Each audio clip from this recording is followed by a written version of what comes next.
بسم اللہ الرحمن الرحیم اللہم افتح علینا حکمتک وانشر علینا رحمتک یا ذا الجلال والاکرام۔ تو جی ناظرین، الحمدللہ عز وجل ہم نور الاضاء پڑھ رہے ہیں۔ تو کتاب الصلاۃ کا باب ہے، باب شروط الصلاۃ و ارکانہا، نماز کی جو شرطیں ہیں اور اس کے جو ارکان ہیں۔ تو یہ 27 چیزیں تھیں ٹوٹل، جن میں سے ہم 15 پچھلے سبق کے اندر کلیئر کر چکے ہیں۔ تو بقیہ جو رہ گئی ہیں انشاءاللہ عز و جل وہ آج ہم سماعت کریں گے۔ تو بالترتیب جس طرح ہم نمبرنگ کرتے آئے ہیں تو اسی طرح میں پھر عرض کروں گا کہ آپ اپنی کتاب وغیرہ پر جیسے میں عرض کرتا چلوں تو وہ آپ نمبرنگ کرتے چلے جائیں، تاکہ عبارت کو سمجھنے میں اور پھر ان کو زبانی یاد کرنے میں آپ کو آسانی رہے۔ تو 15 ہو چکی تھیں، نمبر 16 ہے والرکوع۔ تو نماز کی صحت کے لیے جو چیزیں ہم پڑھ رہے ہیں ان میں سے ایک کیا ہے؟ رکوع کرنا۔ ٹھیک ہے، رکوع کرنا بھی ضروری ہوگا، والسجود، اور سجدے کرنا۔ ٹھیک ہے، یہ سجدہ کی جمع ہے سجود، جمع مکسر۔ ٹھیک ہے، تو رکوع کرنا یہ 17 نمبر ہے۔ ٹھیک ہے، 16 نمبر رکوع اور 17 نمبر سجود یعنی سجدے کرنا۔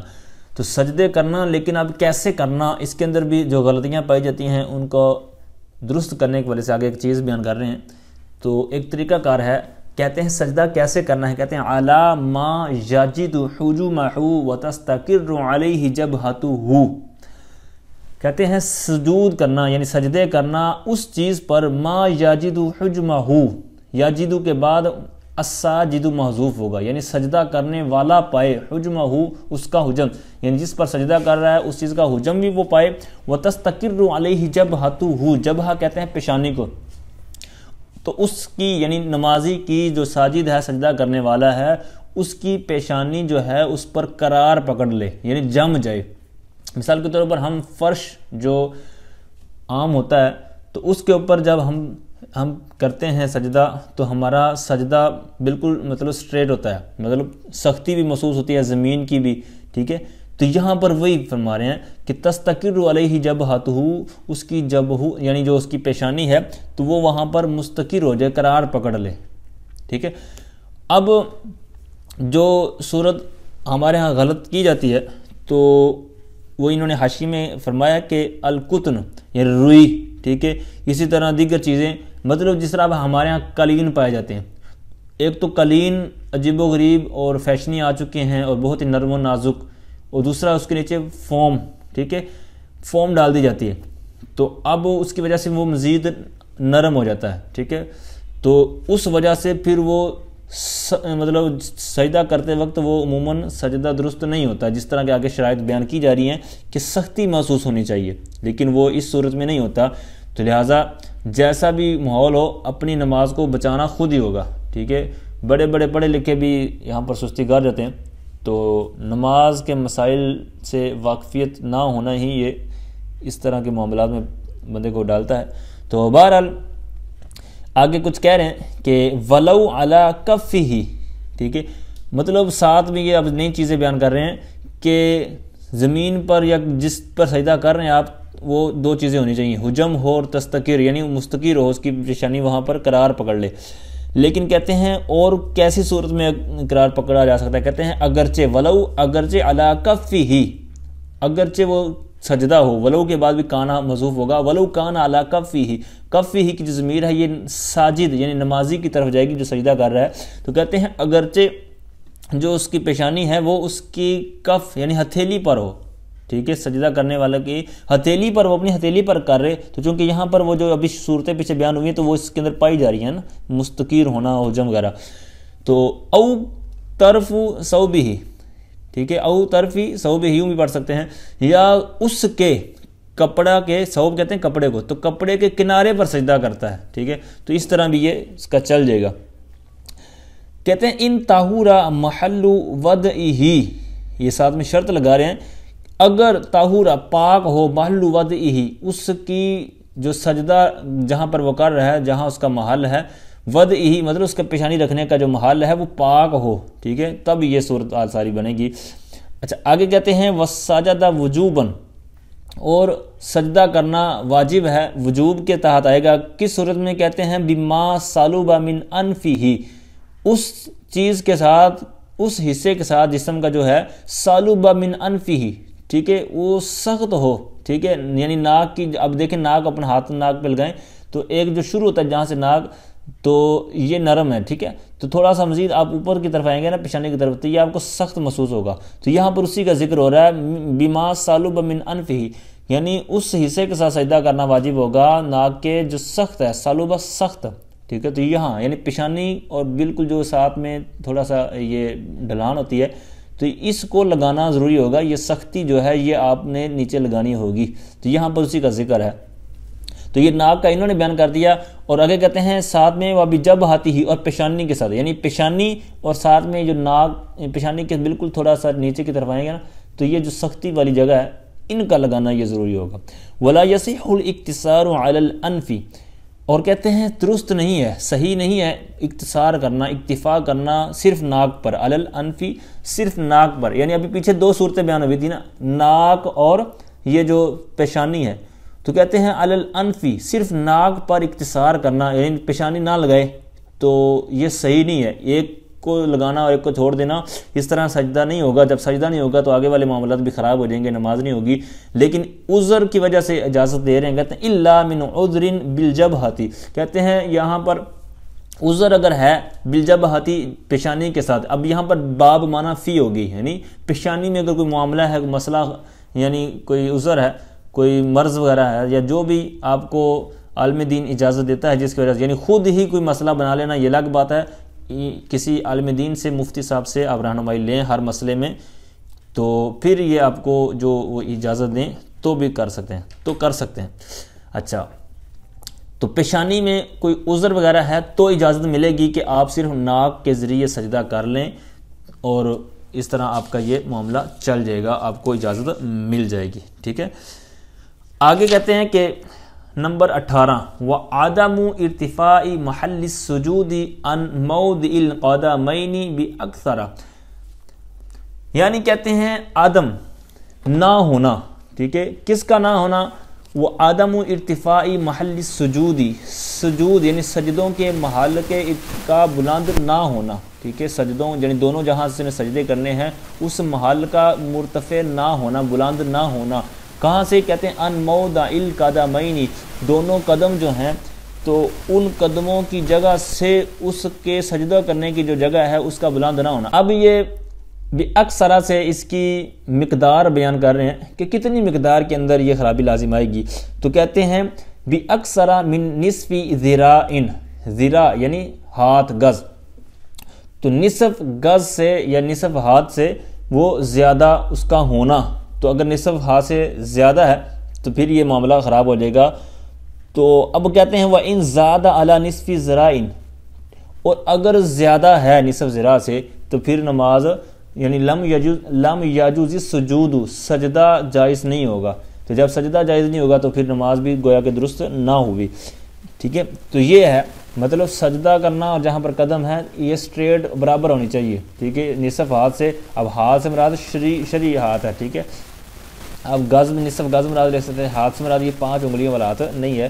تو بہرحال ایک رخصت آگے مزید دے رہے ہیں، الا لزحمت سجد فیہا علی ظہر مصلی صلاتہ، مگر کہتے ہیں زحمت کہتے ہیں بھیڑ کو، رش ہے، ٹھیک ہے، کراؤڈ ہے، تو کہتے ہیں کراؤڈ یا رش کی وجہ سے، بھیڑ کی وجہ سے کہتے ہیں اس کو یہ اجازت ہے کہ سجد فیہا، ایسی صورت میں یہ سجدہ کرے علی ظہری، ظہر کہتے ہیں پیٹھ کو، پشت کو، ٹھیک ہے، مسلین نمازی کی، ایسے نمازی صلاتہ جو اس کی نماز والا ہے، یعنی یہ ظہر کی نماز پڑھ رہا ہے یا فلاں، یا جمعہ لگا لیں، ٹھیک ہے، جمعہ کی نماز میں عموماً رش ہوتا ہے، تو جمعہ کی نماز میں جناب یہ کوئی بھی ایسے لگا سکتے ہیں، لیکن سمجھانے کے لیے کہ رش بہت زیادہ ہے، اب یہ سجدہ کرنے کی جگہ ہی نہیں ہے سامنے، اتنا رش ہے، اور جماعت کے ساتھ بھی ملنا ہے، تو اب یہ آگے والا جو اس کی نماز، کیونکہ وہ بھی جمعہ کی نماز پڑھ رہا ہے، یہ بھی جمعہ کی نماز، تو اب یہ اس کی پشت پر، ٹھیک ہے، اس کی ظہر پر، پشت پر، پیٹھ پر اگر سجدہ کر لیتا ہے، چونکہ جو ابھی اپنے پیچھے شرائط پڑی سجدہ والی کہ جہاں سجدہ صحیح ہوتا ہے، تو یہ چونکہ اس طرح وہ سختی اور سارا معاملہ ہو جائے گا، تو کہتے ہیں اس صورت میں آپ کو اجازت ہے، رش کی صورت میں، ٹھیک ہے. اب یہاں پر اگرچہ وہ اونچائی جو بھی پیچھے بات ہوئی نا نصف ذراع والی، وہ شرط تو یہاں پر پائی جا رہی ہے، مطلب نہیں پائی جا رہی کہ وہ، کیونکہ یہاں پر اونچائی تو ہے، لیکن یہاں رش کی وجہ سے انہوں نے یہ رخصت عطا فرمائی ہے. ٹھیک ہے. تو اب اس پر کوئی بھی آپ نماز کو لگا سکتے ہیں، لیکن یہاں یہ بھی شرط رکھیے گا کہ جس کی پیشانی پر اس نے سجدہ کرنا ہے وہ اسی کی نماز والا ہو. ٹھیک ہے. جس طرح میں نے ابھی مثال دی جمعہ والی. اور اگر جناب یہ نماز کوئی اور پڑھ رہا ہے اور سامنے والا جس کی پشت پر اس نے ہاتھ رکھا ہے، یا تو وہ نمازی نہیں ہے یا نمازی تو ہے لیکن کوئی اور وہ نماز پڑھ رہا ہے، اپنی نماز پڑھ رہا ہے یا کچھ بھی اور کر رہا ہے، تو اس صورت میں اس کی نماز نہیں ہوگی، اور یہ جو صورت اور انہوں نے عذر بیان کیا ہے وہ عذر نہیں مانا جائے گا. اچھا آگے ہے نمبر 19. ٹھیک ہے. 19 نمبر جو شرط ہے یا رکن کہہ لیں، تو کہتے ہیں وضع الیدین والرکبتین، دونوں ہاتھوں کا رکھنا اور دونوں یہ گھٹنے جو ہے رکبتین گھٹنے، ان کو رکھنا فی صحیح قول کے مطابق، یعنی ان کا بھی یہ نیچے لگنا تو یہ بھی کہتے ہیں ضروری ہے. اب یہاں پر دونوں انہوں نے کہا اور نیچے انہوں نے حاشیے میں کہا ہے کہ وضع احد الیدین و احد الرکبتین، یعنی اوپر ہے دونوں کا کہ دونوں ہاتھ رکھنا، دونوں گھٹنے رکھنا، یہ ضروریات میں سے صحیح قول کے مطابق، لیکن نیچے انہوں نے کہا ہے کہ ایک ایک. ٹھیک ہے. ایک ایک. اور مزید نیچے آپ حاشی میں آئیں گے سیدی اعلیٰ حضرت فاضل بریلوی رحمۃ اللہ تعالیٰ کا فتاویٰ رضویہ شریف میں فرماتے ہیں کہ یہ سنت ہے، یعنی جو متن کے اندر بیان ہوا نا دونوں ہاتھ اور دونوں یہ جو گھٹنے ہیں، تو یہ دونوں رکھنا یہ سنت میں آئے گا. ایک ایک رکھنا یہ مطلب زیادہ درست رہے گا جس طرح کی بات چل رہی ہے. ٹھیک ہے. ارکان اور شروط کے حوالے سے. اچھا جی آگے آ جائیں. وضع شیء من اصابع الرجلین، رکھنا. ٹھیک ہے. وضع رکھنا شیء کی جو تنوین ہے یہ تقلیل کے لیے ہوگی، یعنی ایک کم از کم ایک رکھنا. من اصابع الرجلین، رجلین یعنی دونوں پاؤں میں سے کی انگلیوں میں سے کم از کم ایک انگلی رکھنا. ٹھیک ہے. یہ ضروری ہوگا. کب کہتے ہیں؟ حالت السجود، سجدے کی حالت میں، علی الارض زمین پر، یعنی سجدہ کر رہے ہیں تو دونوں پاؤں کے آپ کی 5 انگلیاں 10 بنتی ہیں، تو ایک انگلی کا پیٹ زمین پر لگنا، پیٹ لگانا ضروری ہوگا. ٹھیک ہے. تو یہ لگانا ضروری ہوگا اس مسئلے کے تحت. ولا یکفی، اور کفایت نہیں کرے گا. وضع ظاہر القدم، کہتے ہیں قدم کا ظاہر رکھنا یہ کفایت نہیں کرے گا. مطلب آپ سجدہ کر رہے ہیں اور آپ نے پاؤں کی جناب یوں یہ جو نیچے سے آپ مطلب جب لٹکتے ہیں پاؤں نیچے رکھتے ہیں تو صرف یہ نوک لگ رہی ہیں، تو یہ کفایت نہیں کرے گا. ٹھیک ہے.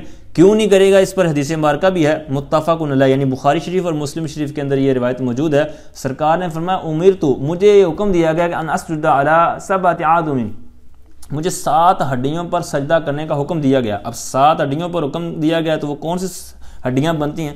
تو آگے ان کی وضاحت انہوں نے کی. ایک پیشانی، 2 ہاتھ، 2 گھٹنے اور 2 قدموں کے جو کنارے ہیں، ٹھیک ہے، ہڈیاں، تو یہ ٹوٹل مطلب 10 بن گئی. تو یہ 10 انگلیاں رگانا اس کے لیے ضروری ہوگا. تو یہاں پر بھی انہوں نے یہی بیان کیا ہے کہ 10 جو 7 انگلیاں لگائیں گے، 7 جو ہڈیاں ہیں، تو یہ ضروری اس کے اندر شامل ہوگا. آگے ہے نمبر 21 وتقدیم الرکوع علی السجود، دونوں سجدوں پر رکوع کو مقدم کرنا. اب جس طرح ہم نماز پڑھتے ہیں اسی طرح یہاں شمار ہوگا کہ پہلے ہم رکوع کرتے ہیں اور بعد میں سجدہ کرتے ہیں. تو یہاں پر بھی انہوں نے یہی بیان کیا نمبر 21 کہ دونوں سجدوں پر رکوع کو مقدم کرنا.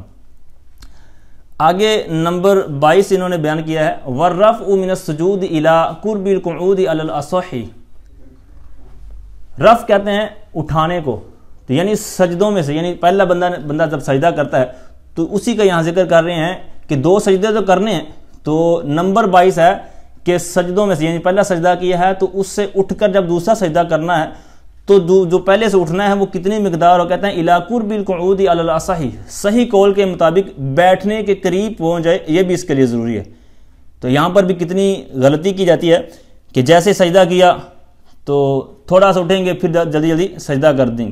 تو یہاں پر مزید جو خرابی لازم آئے گی تو وہ تو الگ ہے، اور اگر بیٹھنے کے قریب نہیں ہوا تو یہاں پر ایک یہ رکن مزید چھوٹ جائے گا. ٹھیک ہے. تو آگے ہے نمبر 23 والعود الی السجود. اب پیچھے تو بیان ہوا تھا کہ بیٹھنا، پہلے سجدے سے اٹھ کر بیٹھنا. اب یہاں ہے دوسرا سجدہ بھی کرنا، دوسرے سجدے کے لیے عود یعنی لوٹنا، یہ بھی ضروری ہے. کیونکہ سجدے 2 ضروری ہیں تو دوسرا سجدہ کے لیے آنا بھی ضروری ہوگا۔ آگے نمبر 24 والقعود الاخیر قدر التشہدی، تشہد کی مقدار، ٹھیک ہے، قدرہ کے بعد آپ قرات بھی محذوف نکال سکتے ہیں، قدرہ قرات تشہدی یعنی تشہد کی قرات کی مقدار، آخر میں بیٹھنا، ٹھیک ہے۔ اب قادہ اخیرہ مطلب 2 رکعت پڑھ رہے ہیں تو آخری جو دوسری رکعت پہ بیٹھ رہے ہیں یہ قادہ اخیرہ ہوگا، 4 پڑھ رہے ہیں، ٹھیک ہے، تو چوتھی پر بیٹھنا تو یہ بھی قادہ اخیرہ ہوگا، تو یہ بھی ضروری ہوگا۔ آگے نمبر 25 وَتَأْخِيرُهُ عَنِ الْأَرْكَانِ، تو اب یہاں سے ایک مزید اہم مسئلہ بیان ہو رہا ہے، وَتَأْخِيرُهُ، اس کا مؤخر ہونا۔ اب یہاں پر تاخیر کے بعد جو ضمیر ہے یہ لوٹے گی یہ قادہ اخیرہ کی طرف۔ اب القعود الاخیر جو تھا نا پیچھے، تو یہ اس کی طرف ضمیر لوٹے گی، یعنی تاخیر القعود الاخیر، قادہ اخیرہ کا مؤخر ہونا، عن الارکان، سارے ارکان سے، یعنی جتنے بھی ارکان ہیں نماز کے، تو یہ مطلب آخری دفعہ جو آپ نے بیٹھنا ہے آخری رکعت کے اندر، چوتھی رکعت کے اندر، تو اس سے پہلے آپ کی جتنی بھی وہ ساری چیزیں ہیں، ارکان ہیں، وہ ہو چکے ہونے چاہیے، یعنی ایسا نہیں کہ کوئی چیز آپ کی رہتی ہوئی ہو، ٹھیک ہے۔ تو یہاں پر اسی بات کو انہوں نے ذکر کیا ہے کہ اس کا سارے ارکان سے مؤخر ہونا، مطلب آخر میں ہونا۔ تو آگے نمبر 26 وَأَدَاؤُهُ، اس کا ادا کرنا، ٹھیک ہے، کس کا ادا کرنا؟ اب ہا ضمیر لوٹے گی ارکان کی طرف، ٹھیک ہے۔ اب اس کی جو ضمیر ارکان کی طرف لوٹے گی تو مطلب کیا ہوا کہ ادا یعنی ارکان کا، سارے نماز کے جو ارکان ہیں ان کا ادا ہونا، کیسے، کس حالت میں؟ کہتے ہیں مستیقظاً، یہ بیداری کی حالت میں، یعنی سونے کی حالت میں آپ کا کوئی رکن رہ گیا تو وہ رکن نہیں شمار ہوگا، وہ دوبارہ کرنا ہوگا، تو یہ سارے ادا کرنا بیداری کی حالت میں جاگتے ہوئے کرنا، یہ ضروری ہے، ٹھیک ہے۔ یہ 26 نمبر ہوا۔ آگے ہے 27 نمبر 27 ہے وَمَعْرِفَةُ كَيْفِيَةِ الصَّلَاةِ وَمَا فِيهَا مِنَ الْخِصَالِ الْمَفْرُوضَةِ، کہتے ہیں کیفیت معلوم ہونا، کیفیت مطلب طریقہ، تو نماز کی جو کیفیت ہے، نماز کا جو طریقہ ہے وہ پتہ ہونا، ٹھیک ہے۔ وَمَا فِيهَا، اور جو کچھ اس میں ہے، مطلب کیا ہے؟ تو من بیانیہ، یہاں سے وہ آگے بیان کر رہے ہیں کہ ہماری کیا مراد ہے، کہتے ہیں من الخصال المفروضتی، یعنی خصلت، خصال خصلت مراد ہے، خوبیاں، مفروضہ مطلب جو فرض کی گئی ہیں، تو کون سی چیزیں فرض کی گئی ہیں، خصلتیں کون سی فرض ہیں، ان کا معلوم ہونا، کس انداز میں؟ کہتے ہیں علی وجہ، ایسے انداز پر، ایسی صورت میں آپ کو خصلتیں جو فرض ہیں وہ پتہ ہونی چاہیے، یمیزھا، جو لیدہ کر دیں، جو تمییز کر دیں، فرق کر دیں، عن الخصال المسنونتی، جو مسنون خوبیاں ہیں، خصلتیں ہیں، ان سے، یعنی کتنی رکعتیں، یہاں سے جو سمجھانا چاہ رہے ہیں حاشیے میں آپ دیکھ سکتے ہیں کہ کتنی رکعتیں، مثال کے طور پر فجر کی نماز ہے جس میں کتنی رکعتیں فرض ہیں، کتنی سنتیں ہیں، ظہر میں کتنی فرض ہیں، نفل ہیں، سنتیں ہیں، تو یہ نمازی کو پتہ ہونا چاہیے، ان کے درمیان فرق معلوم ہونا چاہیے کہ کون سی میں پڑھ رہا ہوں اور کتنی رکعتیں ہوتی ہیں، کون سی خصلت فرض میں آئے گی، کون سی نفل میں آئے گی یا مسنون میں آئے گی، تو یہاں پر اسی کیفیت کا انہوں نے بیان کیا ہے۔ آگے اسی کی صورت کے تحت بیان کریں گے، یعنی نمبر 27 جو ہم نے ابھی پڑھا ہے، تو اس کے 2 جز تھے، ایک جز ہے جو ابھی آپ نے سنا کہ ہر طرح اس کو معلوم ہو کہ فجر میں کتنی سنتیں ہیں، فرض ہیں، پھر اسی طرح ظہر میں کتنی سنتیں ہیں، فرض ہیں، نفل ہیں، ٹھیک ہے۔